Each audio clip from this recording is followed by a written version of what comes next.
Les doy la más cordial bienvenida. Lo primero que quiero hacer es saludar a nuestros amigos de la Fundación de Desarrollo San Antonio Siglo XXI y a todas las personas e instituciones de San Antonio, del Tabo, de Llolleo, de Cartagena y de todas las comunas de la provincia de San Antonio que nos siguen y que se inscribieron para esta charla.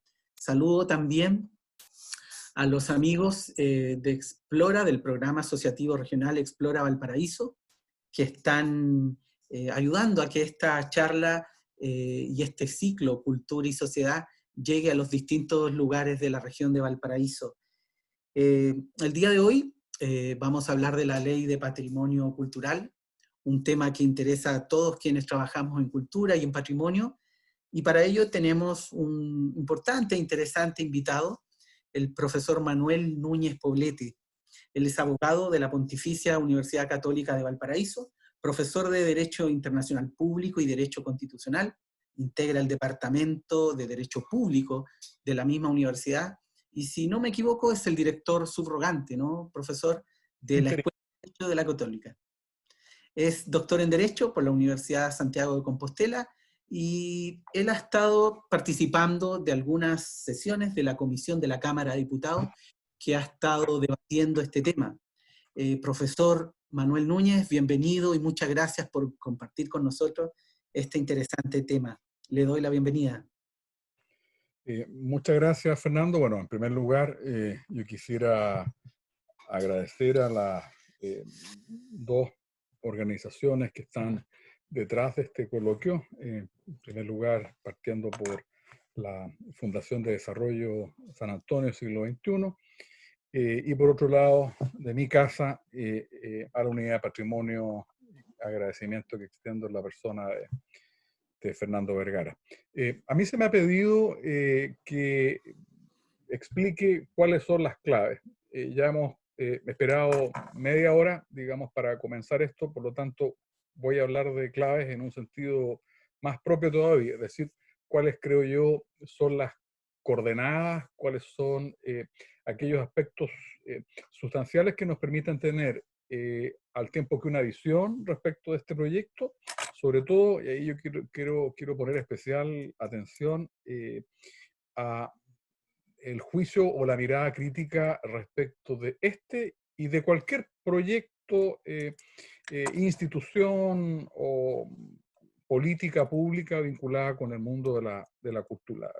Y digo esto porque no sabemos si este proyecto va a llegar a buen puerto y como todo proyecto de ley puede tener las vicisitudes de otro proyecto, como fue uno que se presentó el año 2014 y que quedó al final durmiendo en el sueño de los justos. Entonces, yo para eso he definido cuatro áreas que creo que pueden ser importantes. Podrían ser menos o podrían ser más. Yo, para los efectos de esta exposición, creo que es clave para una buena gestión del patrimonio, allí donde una sociedad valoriza y protege su patrimonio, que sería un primer eje de la institucionalidad. Un segundo eje que sería el del presupuesto. Las instituciones no funcionan sin presupuesto y los fines de las instituciones, de la gran mayoría de las instituciones, depende de un presupuesto. En tercer lugar, creo yo que es capital discernir cuáles son las coordenadas básicas de derechos y de instituciones, que yo centro no en la ley, sino en instrumentos que están sobre la ley, como son el caso de nuestra Constitución y de los tratados internacionales que ha ratificado Chile, que se encuentran vigentes especialmente en el área de los derechos humanos. Y hay un cuarto eje, que yo creo que es un eje que no es legal, no es... es un eje, yo diría que social, que yo llamaría el de una cultura de respeto al patrimonio. Yo he trabajado durante varios años en el Instituto Nacional de Derechos Humanos y todo el que ha transitado por allí sabe que podemos tener las mejores reglas de los 18 yo siempre le digo a mis alumnos, de los 18 tratados internacionales que tiene el sistema de Naciones Unidas, Chile ha suscrito 17, y habiendo sido uno de los países del mundo que más tratados tiene suscrito, no necesariamente es el mejor o el que muestra mejores estándares o performance en materia de derechos humanos. Lo mismo vale para la protección del patrimonio, ¿no es cierto? El Estado pone su cuota y somos nosotros, somos los ciudadanos, los que ponemos la nuestra.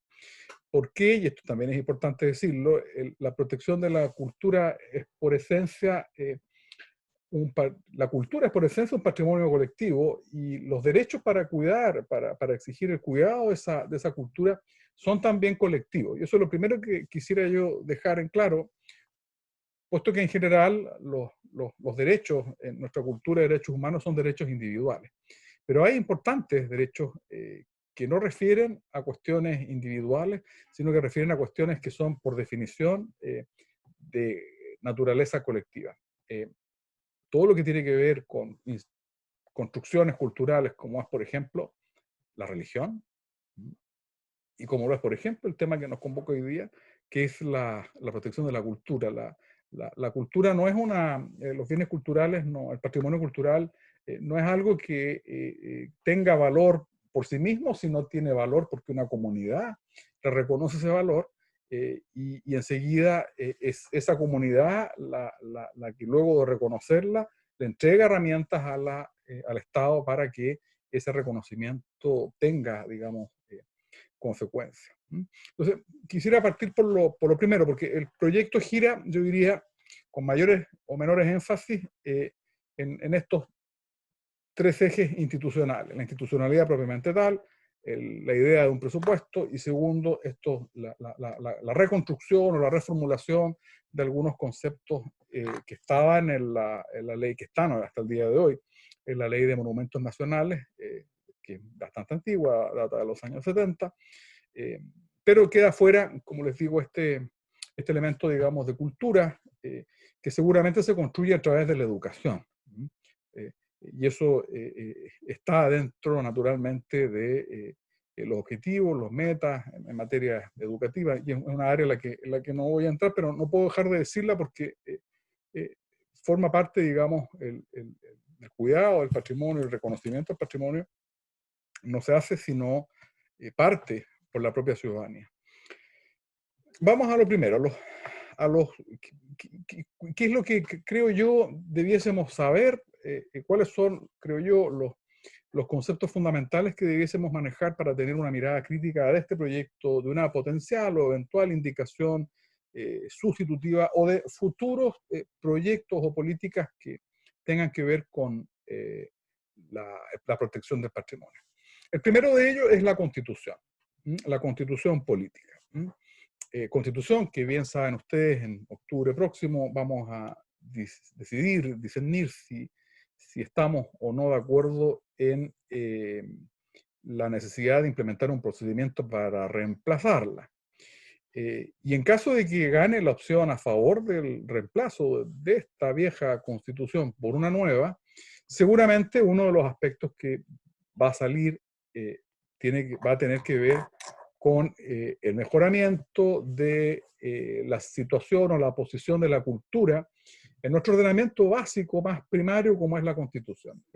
La Constitución chilena no hace referencia, no protege directamente el patrimonio, no indica directamente el deber del Estado de proteger el patrimonio, lo hace cultural, lo hace más bien de manera indirecta en las declaraciones de las bases de la institucionalidad y un poco más directamente, pero no explícitamente, a propósito de la regulación del derecho de propiedad, donde la Constitución establece que las leyes pueden establecer limitaciones al derecho de propiedad que se justifiquen en dice la Constitución, en la función social del dominio. Y la función social del dominio comprende la protección del patrimonio ambiental, comprende, digamos, el interés público, en fin, que son nociones o ideas en las que tradicionalmente se ha entendido que está comprendido el patrimonio cultural en general.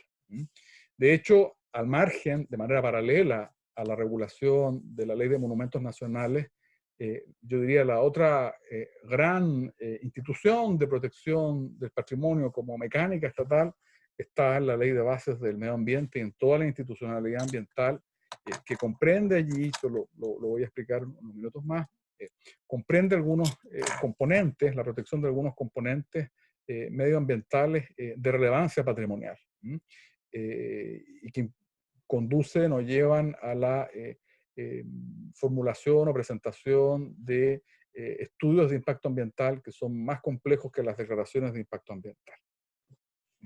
Entonces, como primera aproximación, yo diría, para la Constitución, la cultura es un elemento o es un concepto relevante, y siendo un concepto relevante, de allí no se sigue que no requiera esa propia base de algunas mejoras.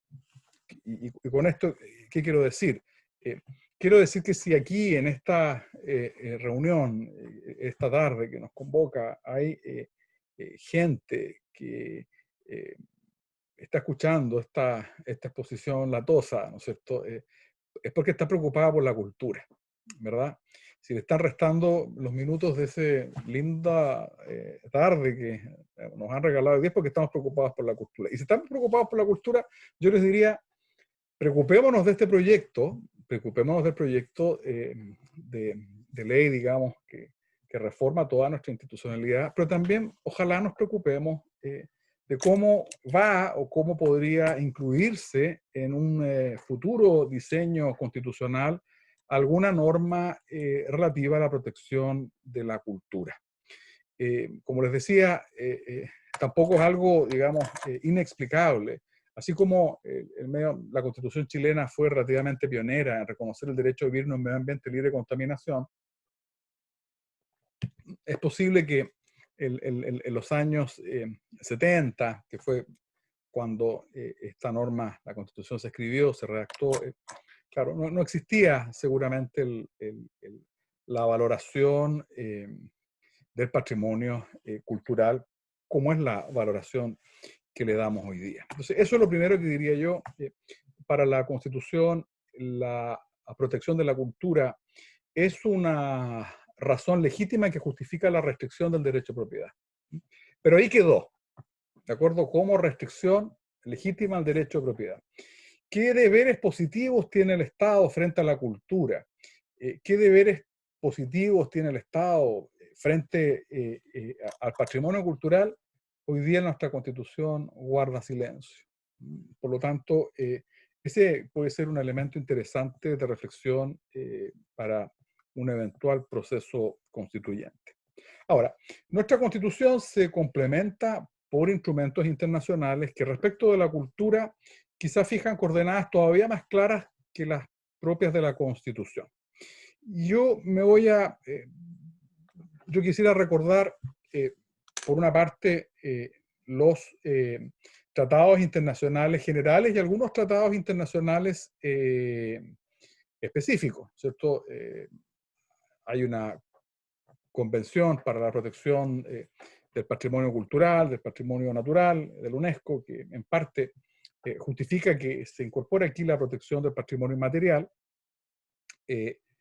Existe el convenio 169 de la Organización Internacional del Trabajo sobre pueblos indígenas que expresamente reconoce el deber de los estados de proteger la cultura indígena. Un convenio completo, ¿no es cierto?, que yo diría gira en torno a la idea de la cultura. Gira en torno a la idea de la cultura, porque lo que me hace a mí, o no me hace indígena, es la pertenencia cultural, la pertenencia a una cultura. La pertenencia a una cultura. No es ni mi color de piel, ni mi ADN, no, sino el conocimiento y la pertenencia a una determinada una cultura.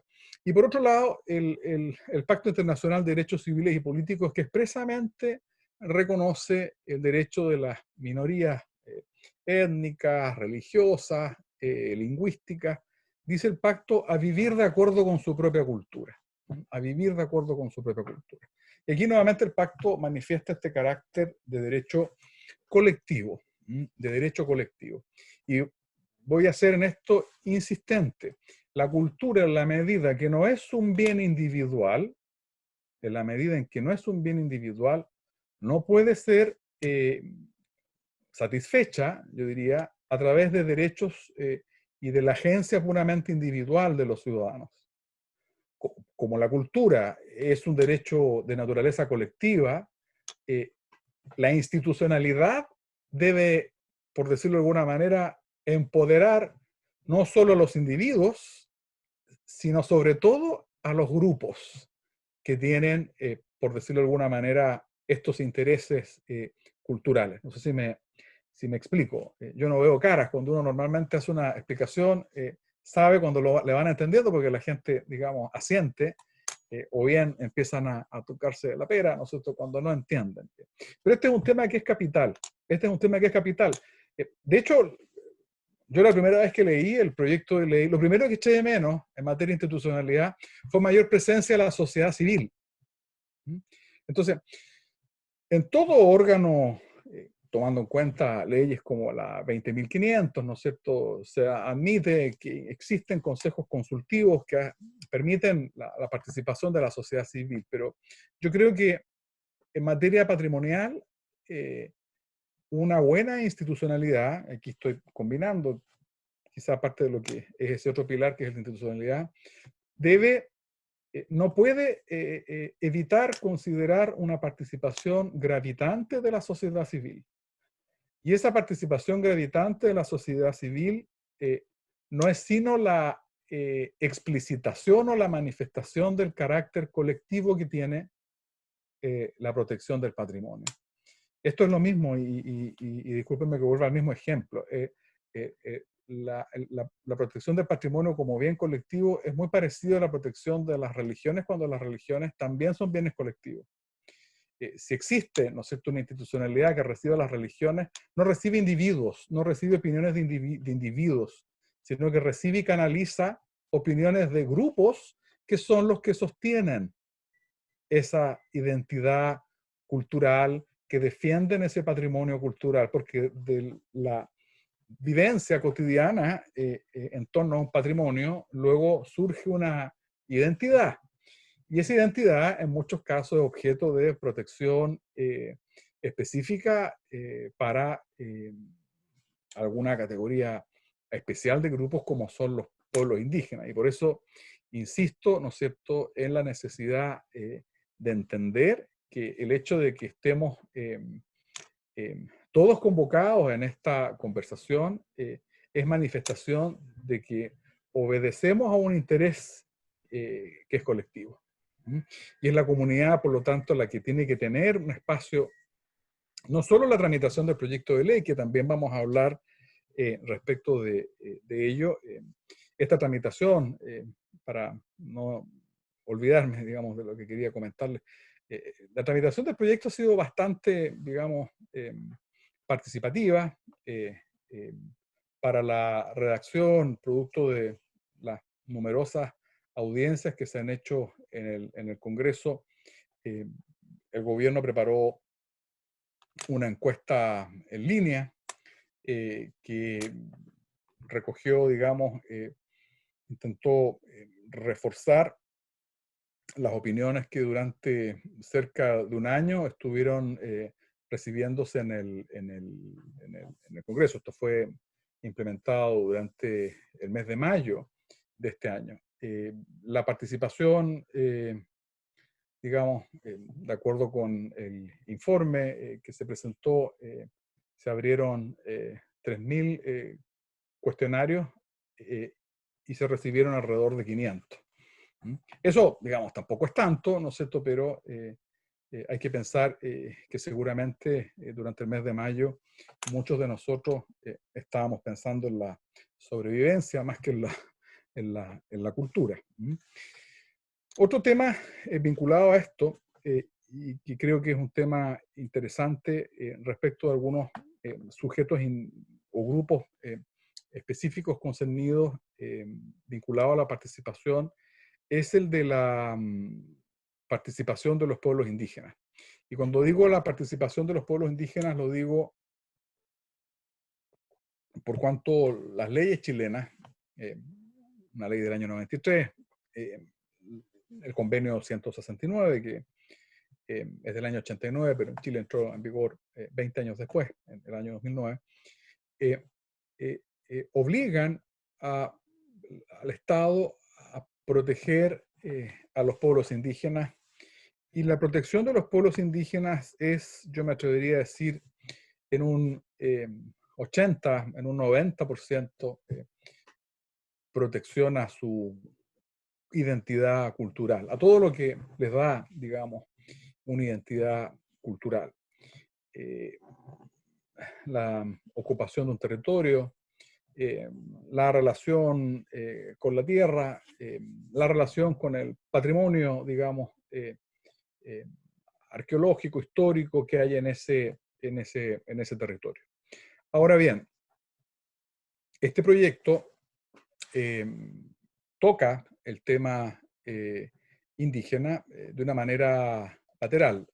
No hay, respecto, digamos, de este tipo específico de comunidades identificadas y protegidas en el derecho internacional, no hay una, digamos, normativa específica asociada a los pueblos indígenas que no sea una regla que establece que todas las medidas del artículo, estoy mirando el artículo 39 del proyecto, dice que todas las medidas administrativas previstas y adoptadas por los consejos y autoridades, ¿entiendes? Las nacionales o las nuevas autoridades regionales, cuya ejecución sea susceptible de afectar directamente a los pueblos indígenas y tribales, se someterá a lo dispuesto en el convenio 169 y en el artículo 13 del decreto 66.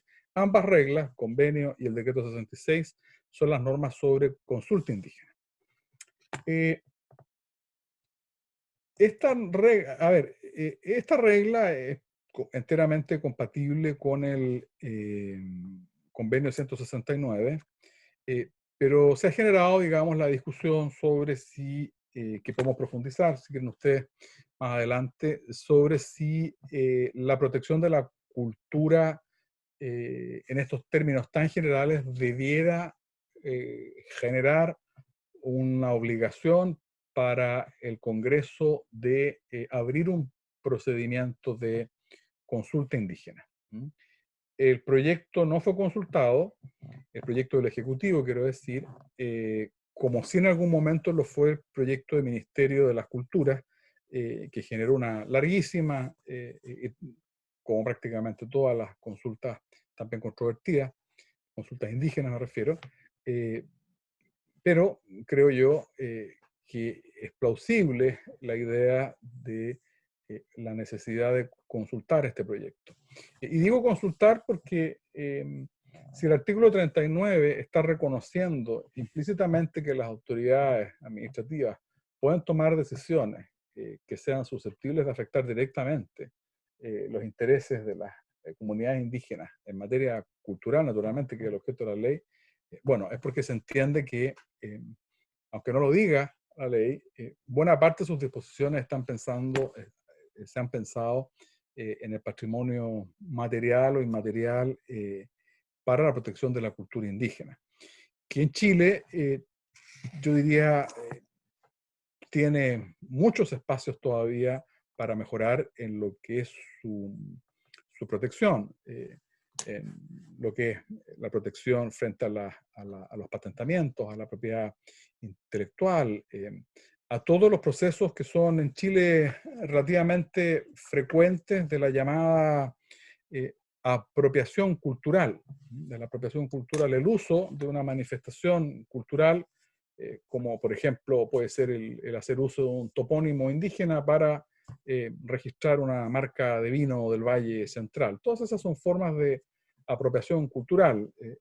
Hay hoy día una moda ya hace un par de años, ¿no es cierto?, de apropiación cultural de ciertas imágenes asociadas a los pueblos indígenas australes de Chile, que no tienen, digamos, ninguna limitación y que en otros países, como por ejemplo en Estados Unidos, tienen leyes, ¿no es cierto?, que protegen el uso de figuras, de técnicas, por ejemplo, textiles en el mundo de la moda, porque si bien en Chile no se ha dado todavía, en otros países esto es objeto de explotación comercial. Entonces, volviendo a este primer eje del concepto, digamos, de los conceptos que marcan, por decirlo de alguna manera, las coordenadas visuales y de validez de toda política, la nueva constitución, políticas legislativas, políticas constituyentes, son estos tratados internacionales. Una buena ley, lo mismo que una nueva constitución, no puede bajar la vara, por decir así, de protección del Pacto Internacional de Derechos Civiles y Políticos, del Convenio 169, los convenios de la UNESCO, y en eso, naturalmente, hay mucho que hacer todavía, tanto para la Constitución, para redondear, como para nuestra ley de monumentos. El proyecto recoge parte, digamos, de estos insumos.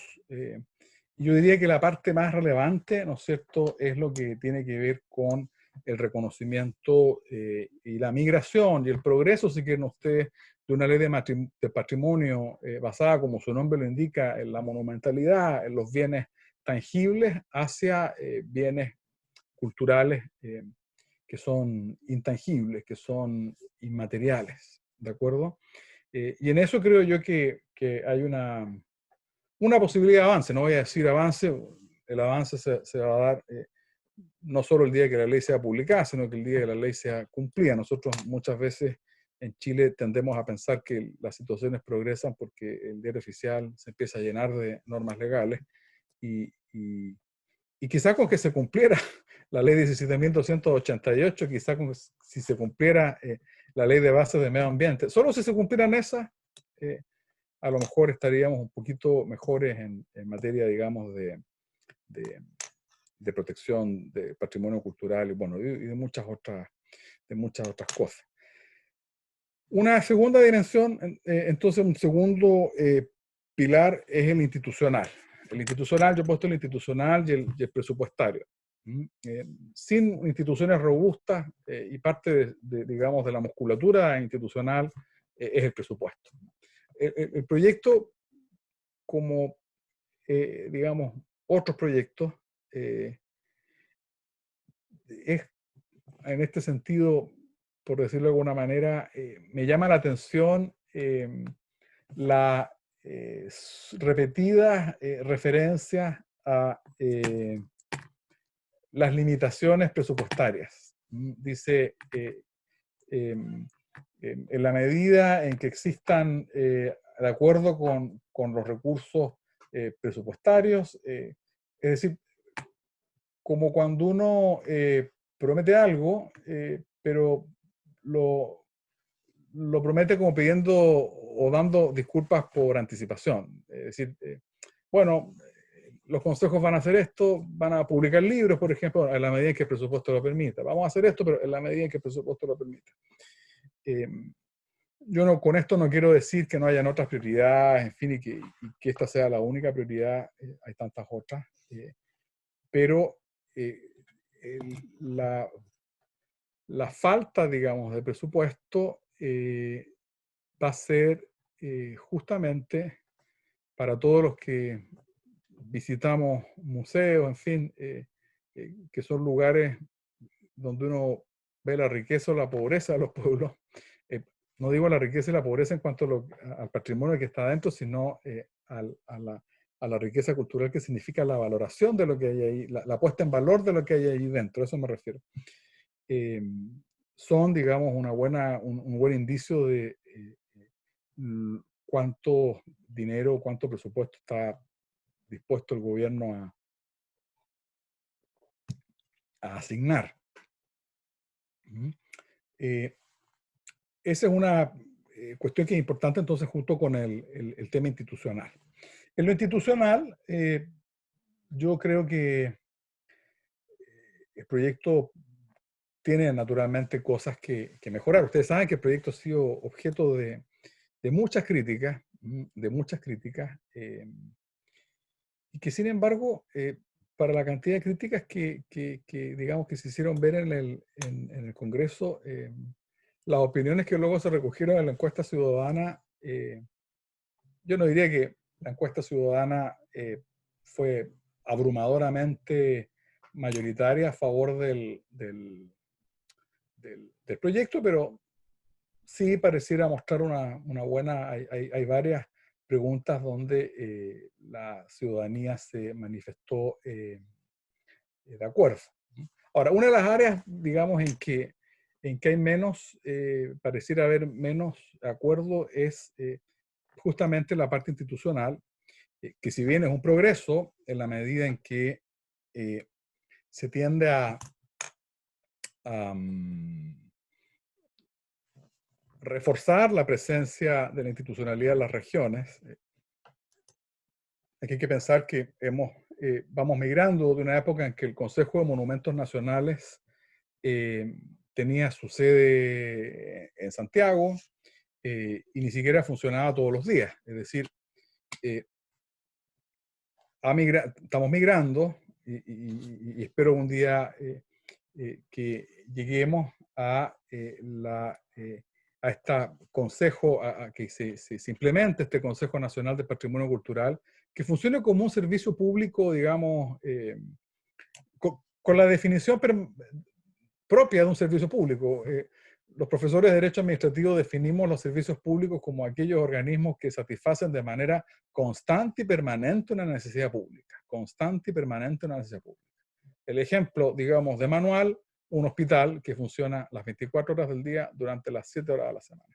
Ya cuando un servicio público funciona una vez al mes, uno se pregunta si funcionando en 12 consejos al año, un poquito más a lo mejor, puede cumplir de manera constante y permanente la satisfacción de esa necesidad en materia, digamos, cultural en este caso. Yo creo que en ese sentido está bien orientado en el sentido de terminar este proceso de haber sacado, ¿no es cierto? La ley, la 21.405 sacó al Consejo, ¿no es cierto?, lo lleva al el Ministerio de las Culturas, y en este proceso no son, digamos, procesos que se hagan de un día para otro, se refuerce con estos consejos regionales que van a mejorar la norma, digamos, la estructura de la ley 21.405.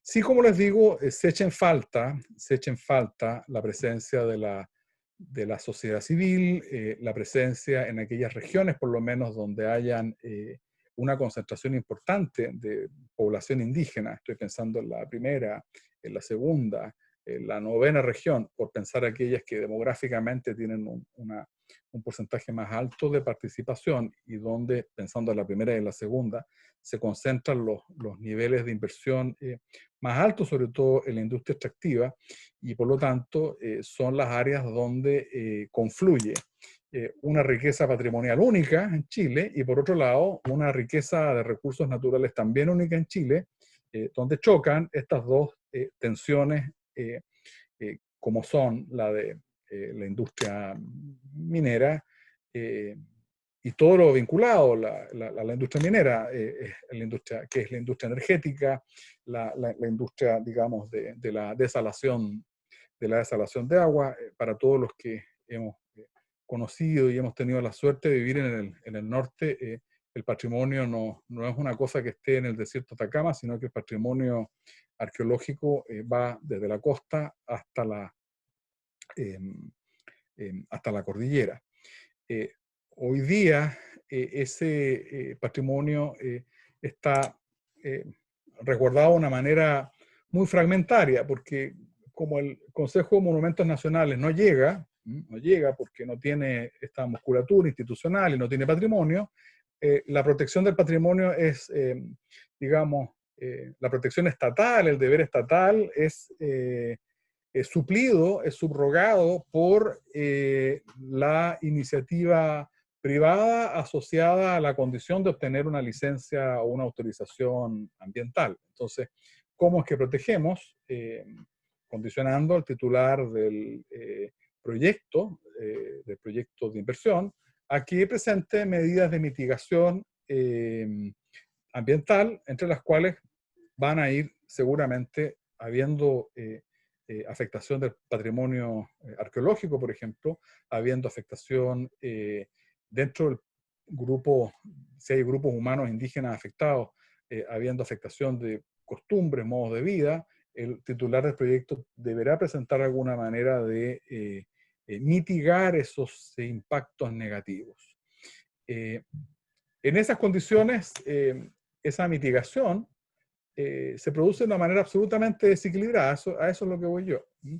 ¿En qué sentido desequilibrada? En que se protegen a los grupos humanos que están más cerca digamos, del área de influencia del proyecto, y los que están más cerca normalmente son los grupos que reciben mayores beneficios por parte de la industria, lo cual en definitiva es una injusticia porque, como lo dije en un principio, el valor cultural que le da el miembro de un pueblo indígena a un determinado territorio, a un determinado espacio, no depende de cuán cerca o lejos vivo yo de una faena minera. Y hoy día en la industria extractiva se produce ese fenómeno. Entonces, allí se ha también discutido mucho el valor que va a tener esta institucionalidad en materia ambiental. Lo lógico sería que este consejo, ¿no es cierto?, este consejo o estos consejos tuviesen alguna participación en la, ¿cómo decirlo?, en la infraestructura o en el aparataje ambiental. El artículo 45 del proyecto dice que será el reglamento el que establecerá las intervenciones de los bienes culturales en cualquiera de las categorías que, de acuerdo con la ley, si se cita una regla, deban someterse al impacto ambiental. Creo yo, y voy a volver a insistir en lo mismo, ya aproximándome al final de mi exposición, que en esta parte, digamos, el proyecto puede mejorar, y si ustedes miran las observaciones que recibió el gobierno en la encuesta, muchas de ellas, preparando, quiero decir, buscando preparar, mejorar la institucionalidad en materia cultural, muchas de esas observaciones quieren o querrían mejorar la integración de estos, sobre todo del área, por decirlo así, territorial, del foco o de la dimensión territorial del Consejo, mejorando las posibilidades de participación, les vuelvo a repetir, de la sociedad civil. Hay varias categorías de bienes culturales. La ley habla de bienes muebles, bienes inmuebles, de zonas de interés cultural, de sitios de memoria, en fin, de monumentos públicos que ya están en la ley, e intenta el proyecto ordenarlos todos en una misma regla. Acá, naturalmente, hay varias áreas en las que uno podría considerar que el proyecto da cierto o avanza un poquito al incorporar este concepto de patrimonio inmaterial. Aquí yo creo que hay un cierto progreso, sobre todo en la medida en que iba entrando este patrimonio inmaterial en todas las categorías estas que les iba mencionando yo, por cuanto esta era una de las falencias que se indicaba de nuestra legislación, en cuanto no estábamos, por decirlo de alguna manera, en deuda con la protección de ese tipo de patrimonio, y por eso también el proyecto de ley intenta también reformar la penalidad y darle alguna forma, digamos, de mayor protección. Yo he tenido en mi experiencia profesional, y ya con esto voy terminando, algunas experiencias, ¿no es cierto? Y creo que cada uno puede hacer el ejercicio de sus buenas y malas experiencias en materia de protección del patrimonio, para ver si este proyecto tiene algún efecto o impacto positivo. Y cuando yo pienso en los casos que me ha tocado, no es que yo me voy a presentar a ustedes como defensor del patrimonio, pero me ha tocado, digamos, intervenir profesionalmente en algunos casos y me cuesta entender todavía cómo la situación sería distinta con este servicio o con esta nueva institucionalidad. Yo hace un par de años atrás participé en un juicio, ¿no es cierto?, intentando proteger el cementerio de Topáter, que está en el norte de Chile, a la salida de Calama, yendo hacia San Pedro Atacama, que digamos, es muy conocido porque ahí está el monumento del Vado de Topáter, donde fue la primera gran batalla del ejército chileno contra el ejército boliviano. Eso debe haber sido por ahí por mayo o marzo de 1879. Pero resulta que Topáter es el cementerio indígena, tiene el cementerio indígena más grande del Loa, de esa parte del Loa, y es la manifestación de que Calama, siempre compitiendo, o en una competencia invisible con San Pedro Atacama, que pareciera ser San Pedro la meca del patrimonio arqueológico, Calama fue una IYU también, y tuvo, bueno, hay un cementerio que está hoy día, digamos,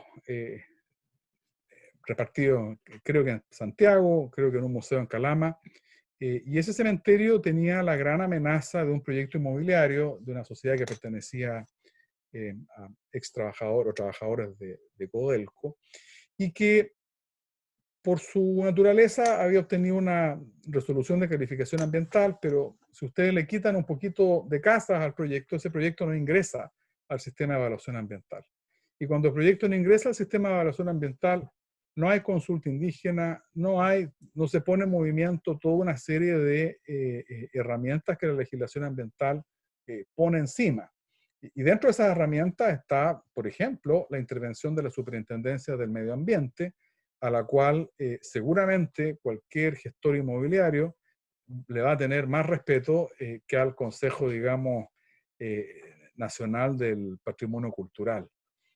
Y yo creo que en esa área, todavía en los lugares donde tenemos un patrimonio, de los tantos patrimonios que tenemos, creo que este proyecto de ley, no representando naturalmente un progreso, creo que no da todavía los pasos significativos. En aquella oportunidad se obtuvo la detención, digamos, de las obras con un recurso de protección que fue rechazado a la Corte de Santiago, después fue confirmado por la Corte Suprema, pero lo que ha sido más difícil, y por eso yo decía, la protección del patrimonio cultural depende de los conceptos que nos da la ley, del presupuesto que nos da la ley, de las instituciones que nos da la ley, pero en cuarto lugar del elemento ese que también es material, que es la cultura, este acervo social que nos permite valorar algo tan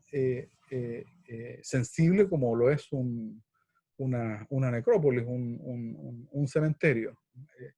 Para las autoridades estatales, el cementerio son solo los polígonos. Los polígonos que están, digamos, que definen los lugares de los principales enterramientos. Para la cultura, digamos, de los descendientes de quienes están enterrados en ese lugar, el cementerio es todo el lugar. El lugar sagrado que merece protección, digamos, del Estado es todo el lugar.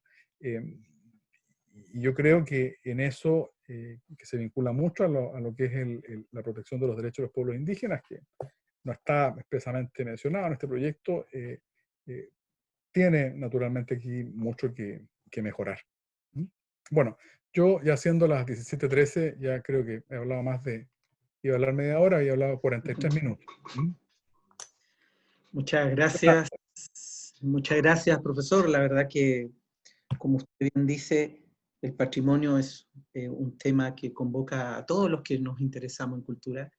Ya es complejo comprender el patrimonio, sensibilizar al territorio, a las comunidades, sobre los valores comprendidos en el patrimonio, y vaya qué complejo es regularlo. y este proyecto de ley tiene bastantes desafíos. Quisiera partir, antes de ir a las preguntas, tenemos un par de preguntas de los amigos que alcanzaron a conectarse. Quisiera partir por las críticas, volver al tema de las críticas.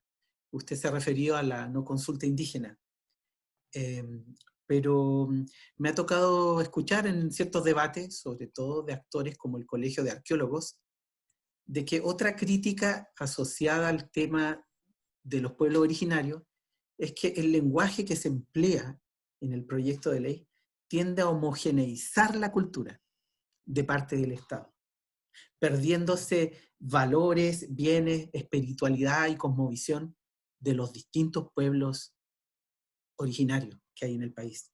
¿Qué opinión le merece? Sí, a ver, efectivamente, una tendencia, ¿no es cierto?, de la legislación estatal y de quien define las políticas de toda la actividad administrativa vinculada a la protección del patrimonio puede ser, y que es una tendencia, digamos, reduccionista, es ver la cultura del otro con los lentes de la cultura individual, ¿cierto? Y si hay algo a lo que nos obliga el convenio 169 es ver la cultura, intentar ver la cultura del otro con los ojos del otro. Y son los ojos del otro los que me permiten a mí identificar dónde hay interés cultural. Les pongo un ejemplo. Yo hace poco me tocó atender una comunidad indígena, ¿no es cierto?, que tenía una disputa con una empresa de energía eólica. Y todos queremos energía verde, ¿no es cierto? Entonces hay un campo de aerogeneradores, ¿no es cierto? Y ese campo de generadores el Ministerio de Bienes Nacionales lo plantó, ¿no es cierto?, en medio de un camino que le permitía a esta comunidad de agricultores llegar a un pozo de lodos, que ellos, donde sacaban tierra, y lo llevaban a sus, digamos, a sus cultivos, ¿no es cierto?, para enriquecer la tierra que rápidamente agota sus capacidades.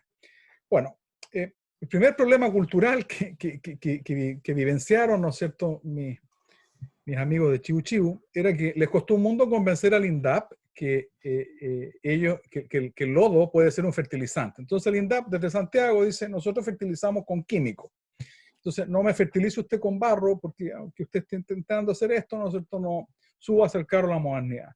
Y a mí me decían, pero si yo quiero tener, bueno, hay un problema que es cultural.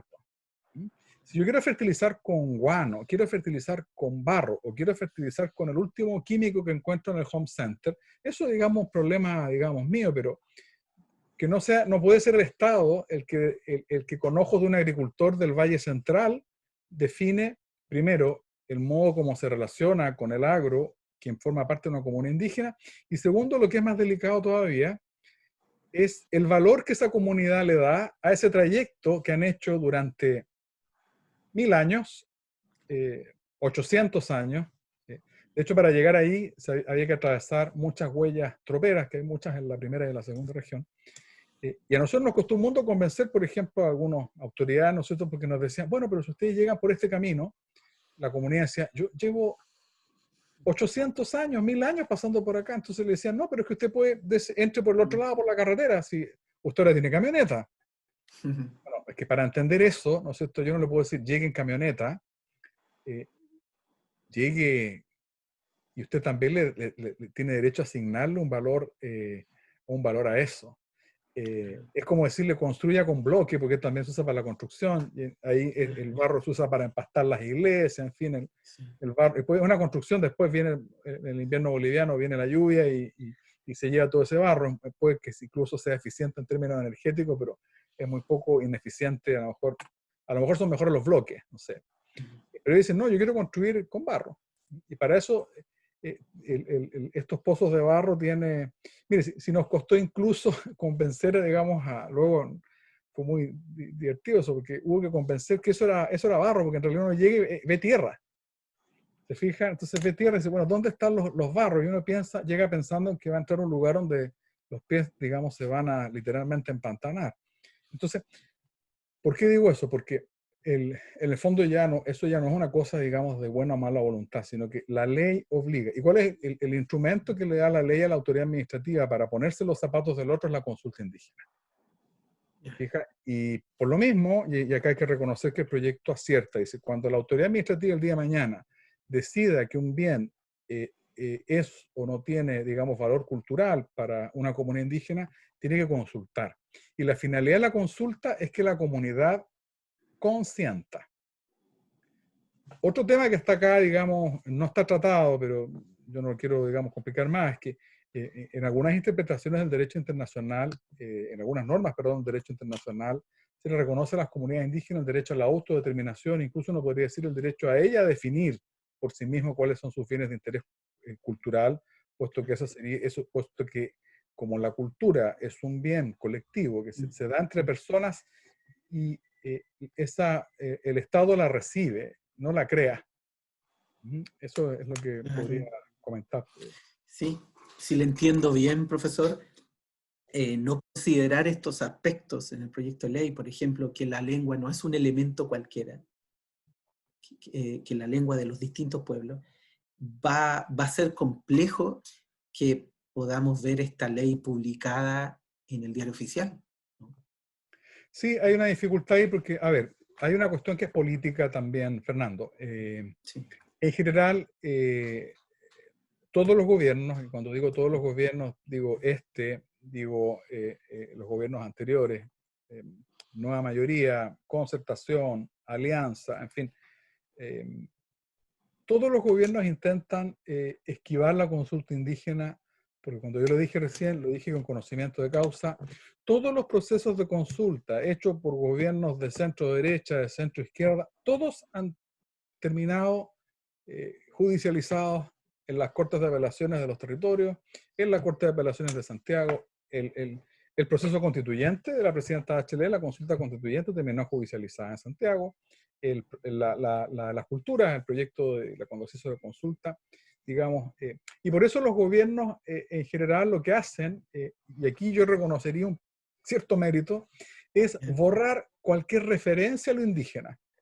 Porque si ya, se pone la palabra indígena, sucede lo que dice usted, entonces se le tiene miedo a la consulta, se le tiene miedo a los procesos judiciales, y sucede lo que pasó, o puede suceder lo que pasó con el proyecto del Ministerio de la Cultura. Al final salió, pero eso significa procesos largos, procesos en los que hay una inversión de tiempo y de recursos importante. Un proceso nacional de consulta indígena puede costar cerca de 1.000 wow, millones de pesos, entonces no es tan no fácil, es digamos, fácil. pero hay que hacerlo. Me quiero colgar de un comentario que hace Renato Gallardo, un amigo de San Antonio, sobre cuáles son los lineamientos a seguir. Entiendo que él se está preguntando por los escenarios, y uno de esos escenarios es esperar la indicación sustitutiva que el gobierno va a hacer.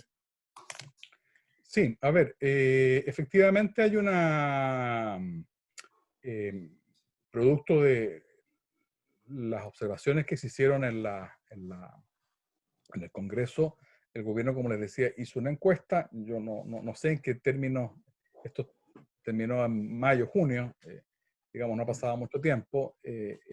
Yo entré por última vez hoy día a revisar la página del gobierno y la indicación no ha ingresado. Ahora, eh, de- yo entiendo que esta es una consulta que se hace de buena fe, esta consulta ciudadana, esta consulta online ciudadana, y si se es coherente con esta, digamos, consulta, parte de las observaciones debiesen tener algún eco en esta indicación sustitutiva, que yo tiendo a pensar que va a mejorar algunas de las cosas, como lo es, por ejemplo, la participación por poner la participación de la sociedad civil en el. Yo esperaría al ingreso de la indicación sustitutiva. Esperaría también, porque eso eventualmente generaría un margen mayor de tiempo de haber consulta indígena. ¿Cuál es la propia? Yo no tengo información de cuál es la estrategia que van a tomar las organizaciones indígenas. Yo he visto más críticas digamos, desde el mundo no indígena. Todavía no me ha tocado ver cuál es el análisis y la estrategia por parte de las comunidades. Digo eso porque Perfecto, de haber algún vicio allí, podría esto terminar incluso en el Tribunal Constitucional, como pasó en algún momento con la ley de pesca hace años atrás. perfecto. Ítalo, también de San Antonio, se pregunta, y creo que usted lo mencionó, por el rol de las organizaciones de la sociedad civil en este proyecto de ley. ¿Cuál sería su importancia que usted remarcaba? A ver, si uno mira yo diría que esa pregunta tiene dos respuestas. Una es en la ley en sí misma, en el diseño, que yo diría en el diseño se echa en falta una mayor presencia de la sociedad civil, tanto a nivel, no participación como órgano consultivo de la ley 20.500, sino participación ya a nivel directivo o conductor digamos, de una manera más activa. Y eso posiblemente tenga su remedio en el... Ahora, otra, digamos, yo he hecho en falta en el proyecto también una un mayor empoderamiento, si se quiere, de la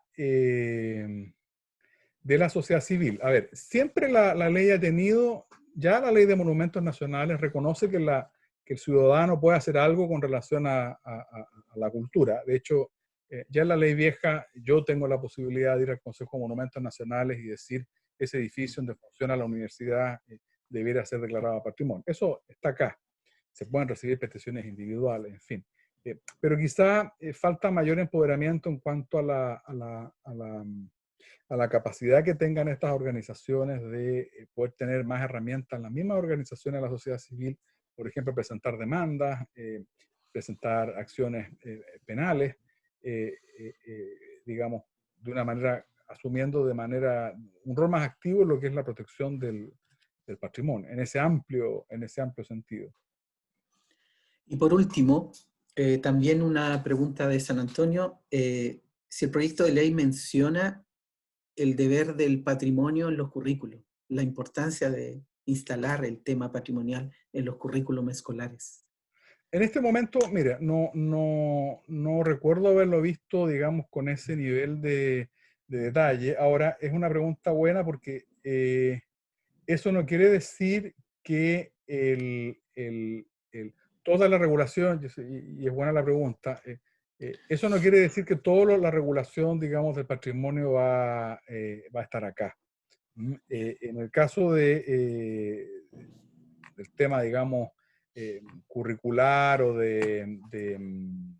ya de diseño, los planes de estudio, por una parte, hay una conexión acá en el Consejo a nivel nacional, hay un representante del Ministerio digamos, de Educación.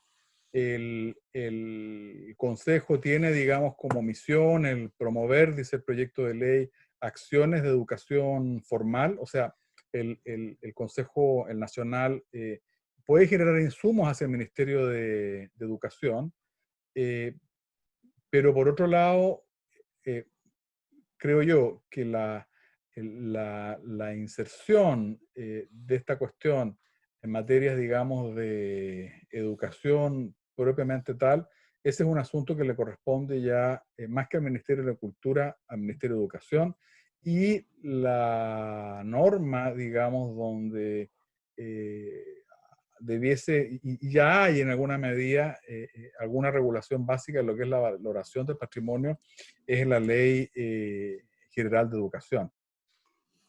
Perfecto. Profesor, le quiero agradecer la paciencia que nos tuvo, la generosidad. La verdad que cuando la Fundación San Antonio se acercó a nosotros para preparar este ciclo de charlas, precisamente tenía como propósito entregar herramientas generales, y una de esas herramientas, uno de esos propósitos era compartir un marco jurídico respecto al patrimonio para todos los agentes culturales y las organizaciones comunitarias que están muy interesados en la provincia de San Antonio. A la gente que recién se integró, que entró más tarde a estas charlas, les quiero decir que no se preocupen, vamos a colocar esta misma grabación en el canal de YouTube de la universidad, donde estuvo difundido. Quiero dejarlos invitados para el jueves 24 de septiembre, donde vamos a cerrar este ciclo hablando de las buenas prácticas de gestión cultural, un tema que sabemos que les interesa mucho a todos nuestros amigos de la región, Y nuevamente, profesor, gracias por su generosidad. Es un tema apasionante, muy complejo y que por lo visto tiene muchísimas aristas.